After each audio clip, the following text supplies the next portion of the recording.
పిల్లి గడ్డం వేసుకొని ముసలాయన బొమ్మ ఉంటుంది. చూసారు ఎప్పుడన్నా? ఈసారి మీ పేరెంట్స్ కనుక తీసుకొస్తే ఖచ్చితంగా దాన్ని పరిశీలించండి. ఆయన పేరేంటి తెలుసా? ఎవరికైనా తెలుసండి ఆయన పేరు?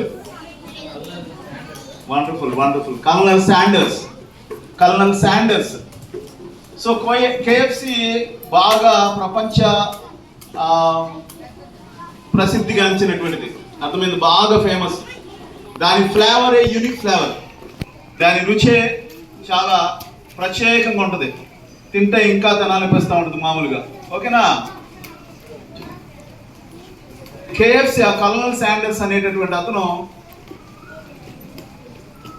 ఈ ప్రపంచ ప్రసిద్ధిగాంచినటువంటి కేఎఫ్సిగా తయారవక ముందు he faced many rejections, many failures. వినండి, మీరు పర్టికులర్గా మీరు వినాల్సిందే ఖచ్చితంగా.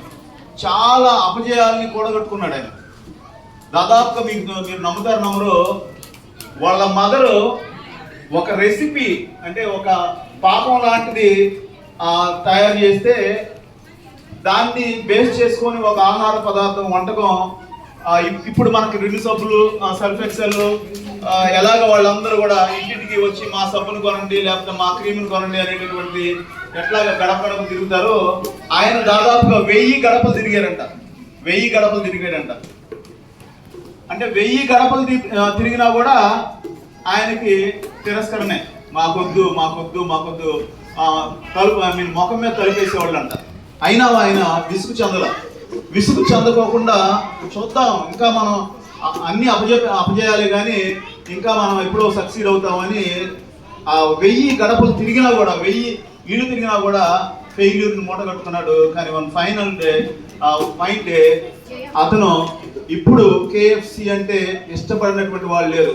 కాబట్టి నేనేం చెప్తున్నానంటే, మీరు ఇప్పుడు అలరిగా ఉండొచ్చు కాక, మీకు ఇప్పుడు ఏమీ తెలియదు, కానీ మీలో కొంతమంది తప్పనిసరిగా రేపు మంచి ప్రతిభావంతులు అవ్వబోతున్నారు. అది మాత్రం నేను ఖచ్చితంగా చెప్పగలను. మీరు కాన్స్టెంట్గా మీరు రండి, దేవుని వాక్యాన్ని మీరు వింటూ ఉండండి. ఆ వింటూ ఉంటే మీలో పనిచేస్తూ ఉంటుంది, ఖచ్చితంగా ఏదో ఒక రోజు పనిచేస్తూ ఉంటుంది. ఇప్పుడు బాగా ఎవరైతే అలర్చలుగా ఉన్నారో ఖచ్చితంగా ఒక రోజు పట్టబడుతూ ఉంటారు అన్నమాట. అందుకనే మీరు ఓటమిని అదొక తొలిమెట్టుగా తీసుకోండి, ఓటమిని విజయానికి తొలిమెట్టుగా తీసుకోండి. గర్ల్స్ కూడా కష్టపడండి, చెయ్యండి, విసుగు చెందొద్దు, ప్రయత్నం మళ్ళా చేయండి, పడిపోతే మళ్ళీ తిరిగి లేవండి. అట్లాంటి ఎన్నో ఉదాహరణలు ఉన్నాయి.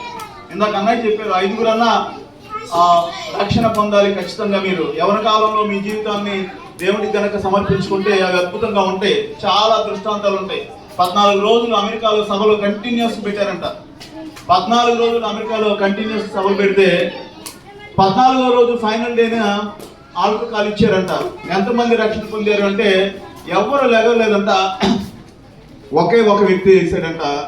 ఆ ఒకే ఒక వ్యక్తి బిల్లీ గ్రాహం గారు, డాక్టర్ బిల్లీ గ్రాహం గారు యావత్ క్రైస్తవ ప్రపంచానికి ఒక ఆశీర్వాదకారకుడు, ఒక్కడే రక్షణ పొందింది ఆ ప్రపంచ మహాసభల్లో. కానీ మరి అతను ఆ ప్రపంచాన్ని, క్రైస్తవ్యాన్ని బాగా ప్రభావితం చేసుకున్నటువంటి అద్భుతమైనటువంటి దైవ సేవకునిగా.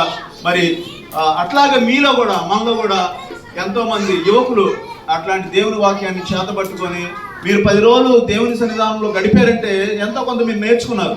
ఆ నేర్చుకున్న దాన్ని అనుదినం మీరు ఆచరణలో పెట్టండి. చక్కగా బైబిల్ చదువుకోండి, కథల పుస్తకాలు ఇచ్చి ఉంటారు, మంచి మంచి కథలు చెప్పి ఉంటారు.